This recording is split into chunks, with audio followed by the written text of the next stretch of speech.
Magandang araw mga kaibigan.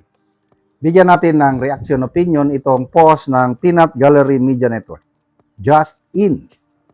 The Ombudsman has declared that it is now close to filing. Hinog na. Close to filing a plunder case against former Martin Romualdez. Excuse me ha. Maraming naiinip. Said Boyeng Rimulya. Pero, dapat deliberate para pag binuo yung kaso at final ay hindi basta-basta mawawasak ng Defense Council. Yan ang pahayag ni Boyeng Rimulya sa ngayon. Close to filing. How close? How many days? How many months? How many years? Maganda sana kung bago magsona ang Pangulo. Kailan ba ang sona ng Pangulo? July 27 ba? May nabasa akong post kanina eh. Ang Pangulo daw, sinusulat pa niya, he's still writing yung sona. Kaya kung close to filing, ano ngayon? 17. So 10 days more. Wow! Maganda yan. Pag bago magsona, na isampa na sa Sandigan Bayan, may pagmamalaki ang Pangulo. Pwedeng palakpakan. Kaya lang wala na. Parang ayoko nang pumalakpak. Kasi when was that? 3 months ago o 4 months ago ba? Yung bang si Martin Romualdez, nag-apply siya ng authority to travel abroad. I think papuntang Singapore. Pumayag ang Congress, House of Representatives. Biyabiyahin na sana. Magpagamot daw. Biglang sumingit si Ombudsman Boyeng Rimulya. Hindi pwede. So nasunod ang makapangyarihan talaga ang ombudsman eh. Hindi. Tapos nag-request siya sa korte ng pre-departure hold order.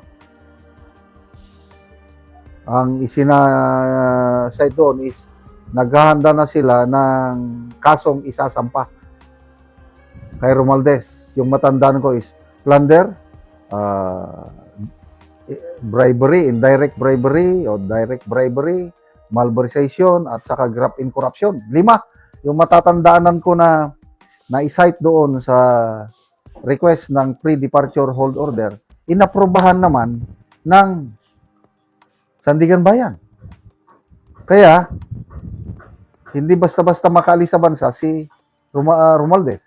Tapos sinabayan, sa Court of Appeals, may lumabas din na freeze order.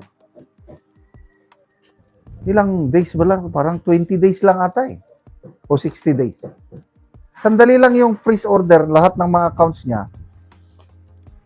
Pumayag ang Court of Appeals na i-freeze. So, pasabog na balita, ako personally, natuwa ako na at last, parang tinututuhanan na ng Marcos Jr. administration na kakasuhan si Romualdez.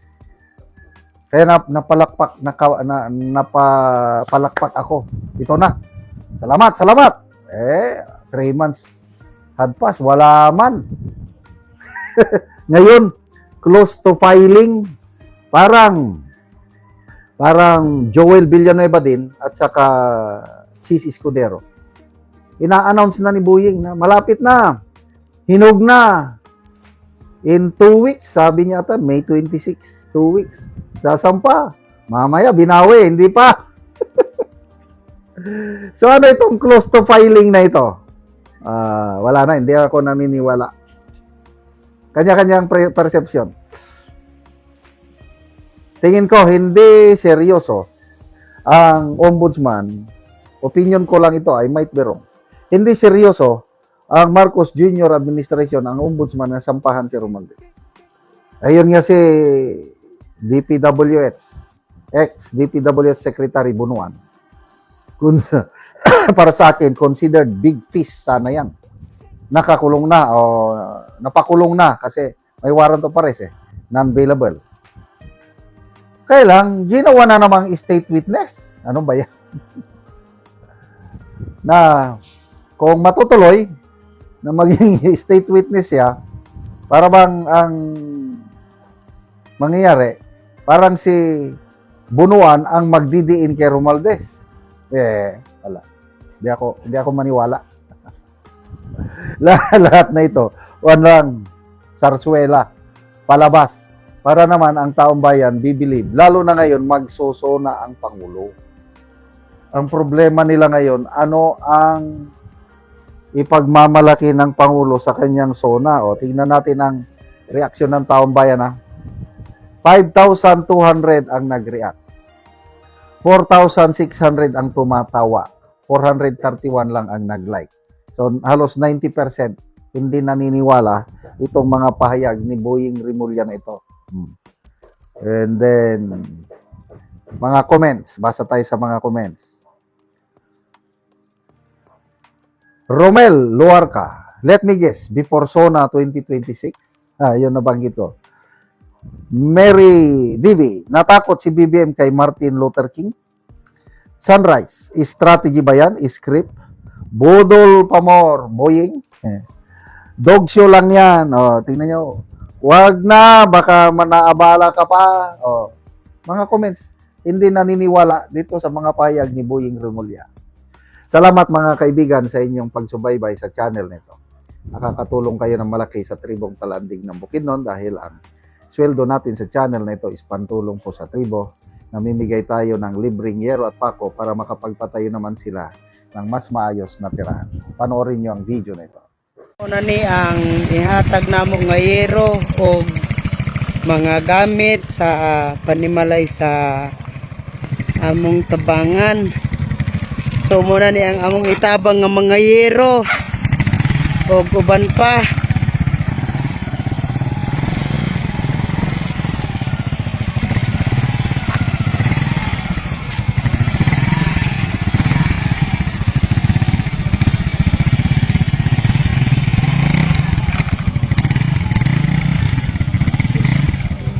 Karon abot na gyud.